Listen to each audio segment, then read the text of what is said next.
Hey, Adam Hooksema here from ProjectionHub, and in this video, I'm going to be tackling what to do with customer deposits in a business acquisition. Who gets to keep the customer deposits? So imagine you're buying a contractor business. So maybe you build barns, or you remodel kitchens, or build fences.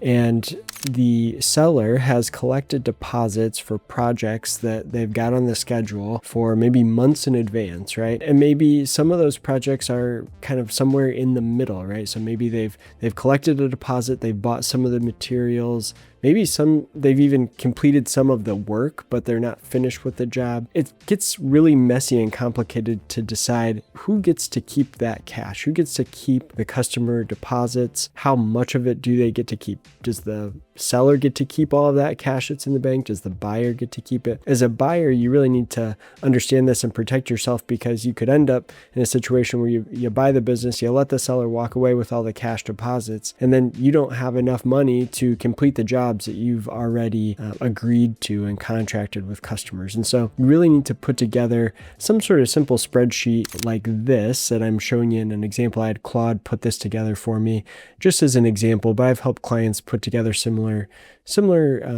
calculations. So imagine we've got a general contractor here with some different jobs, and we've got a total contract value listed for each job, and then how much has been collected from the customer.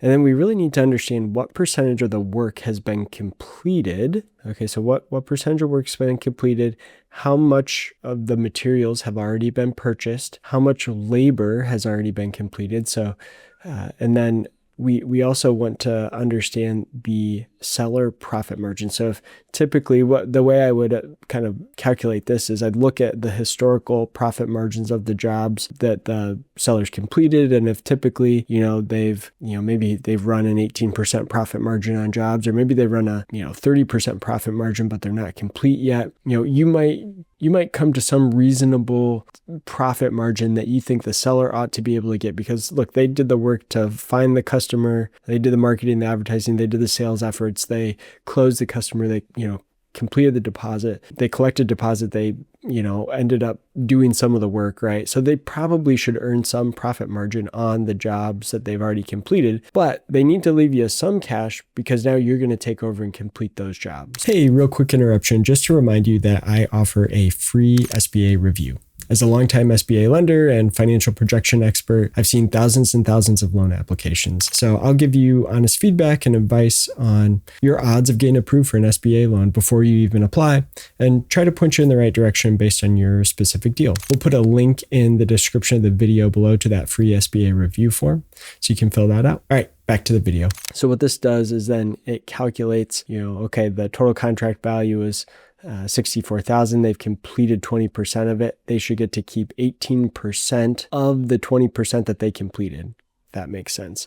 So that's what they get to keep. And what this then does is it calculates the customer deposit collected minus the materials purchased minus what's been paid for labor minus the seller's retained profit to determine how much cash should be left in the bank for the seller. Now, you could end up with some situations here where the seller's actually spent more on the job than they've collected so far. So that actually is a unique case, but it probably could be relatively common depending on the collection cycle of the seller. And so it might be that in this scenario, as the buyer, you actually need to pay some extra. You might want to, have a negative 5,100, cash left for a buyer. So you might actually have to pay a little extra as the buyer for that job that's, partially through. Now, the other question might be that probably gets a little risky here is, Are these jobs at risk? Are they going to come in on time and on budget? Is there any risk that these jobs lose money? Like, is the reason that this is underwater right now because the job's going poorly? Or is it just a timing of deposits and they're, still expected to get their profit margin on the job?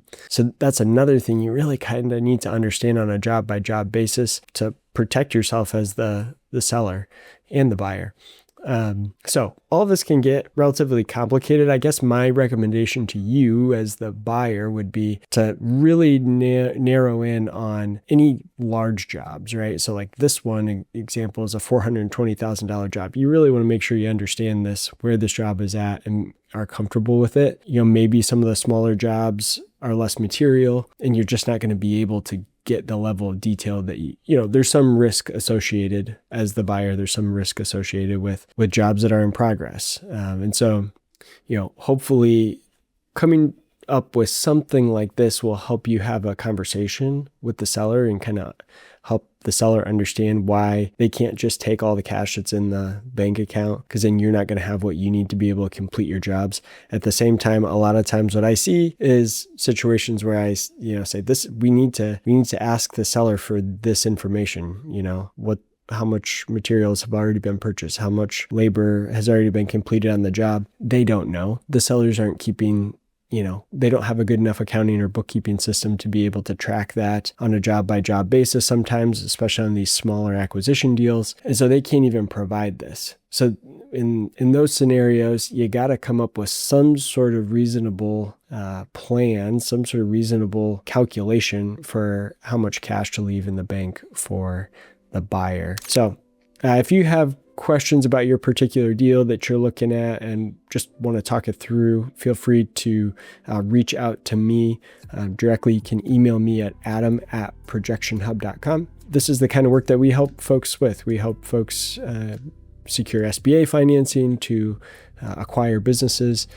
We've got a number of free resources to help you through that acquisition process, and also happy to have a conversation with you. This is something that, if you are looking for SBA financing, the SBA lender is going to want to understand this, because this is a key risk in the loan, is kind of those jobs in progress and just understanding the cash flow early on after the acquisition. So if you have a deal that you're looking at, or you're in the middle of acquiring and you're trying to negotiate this with the seller and need some help putting something together that makes sense, feel free to reach out and we'd love to help. All right, thanks.